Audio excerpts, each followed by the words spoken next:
Telangana BJP అధ్యక్షుడు రామచంద్రరావు నేతృత్వంలో party ప్రతినిధుల బృందం గవర్నర్ను కలిసింది. హిల్ట్ పాలసీ పేరుతో వేల కోట్ల రూపాయల కుంభకోణం జరుగుతోందని ఫిర్యాదు చేసింది. అక్రమాలు జరగకుండా చూడాలని వినతి పత్రాన్ని అందజేసింది. గవర్నర్ను కలిసిన వారిలో బీజేపీ శాసనసభాపక్ష నేత ఏలేటి మహేశ్వర్ రెడ్డి, ఎమ్మెల్సీ అంజిరెడ్డి, రాష్ట్ర ప్రధాన కార్యదర్శి వీరేందర్ గౌడ్, ఎన్వి సుభాష్ తదితరులు ఉన్నారు.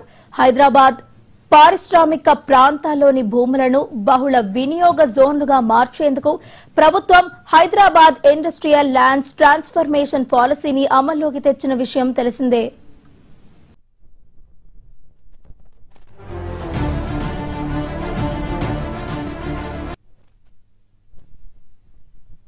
గతంలో ఈ యొక్క ప్రాంతంలోనే హైదరాబాద్ చుట్టుపక్కల ప్రాంతంలో చాలా మంది రైతులు మా భూముల్ని కూడా కన్వర్ట్ చేయండి అని చెప్తే ఆ భూములు ఇంకా కన్వర్ట్ కాలే. కానీ ఇండస్ట్రియల్ భూమిని మాత్రం రియల్ ఎస్టేట్ కోసం మాత్రం చేస్తా ఉన్నారు. ఈ ప్రభుత్వం రియల్ ఎస్టేట్ చేస్తుందా, పరిపాలన చేస్తుందా అనే విషయాన్ని మనం గుర్తించాలి. ఏదైనప్పటికీ కూడా ఈ ప్రభుత్వం వ్యతిరేకంగా, ఈ యొక్క పాలసీస్ వ్యతిరేకంగా, ప్రజా వ్యతిరేక ఏవైతే విధానాలు అవుతున్నాయో ఈ ప్రభుత్వాన్ని, దీంతో పాటు 6 గ్యారంటీలు 421 వాగ్దానాలు చేసినటువంటి ప్రభుత్వం ఏదైతే ప్రజా పరిపాలనలో వీళ్ళు విఫలం చెందారు. ఏ గ్యారంటీ కూడా ఈరోజు ప్రజలకు అందట్లేదు. ప్రభుత్వం వ్యతిరేకంగా డిసెంబర్ 7వ తారీఖు నాడు ఇందిరా పార్క్ దగ్గర మహాధారణ కూడా చేస్తూ దీన్ని కూడా వ్యతిరేకించి, జిహెచ్ఎంసీ యొక్క విస్తరణ కూడా వ్యతిరేకించి భారతీయ జనతా పార్టీ హైదరాబాద్ ప్రజల్ని కోరుతా ఉంది. మీరు తప్పకుండా ఈ ధారణలో రావాలి. ఈ యొక్క ధారణలో సంబంధించినటువంటి ఒక హిల్ట్ గానీ, జిహెచ్ఎంసీ విస్తరణ గానీ, ఈ యొక్క మీ యొక్క వైఫల్యం గానీ, కాంగ్రెస్ పార్టీ వైఫల్యం గానీ, ఇవన్నీ కూడా మేము అక్కడ లేవదీస్తాం. గతంలో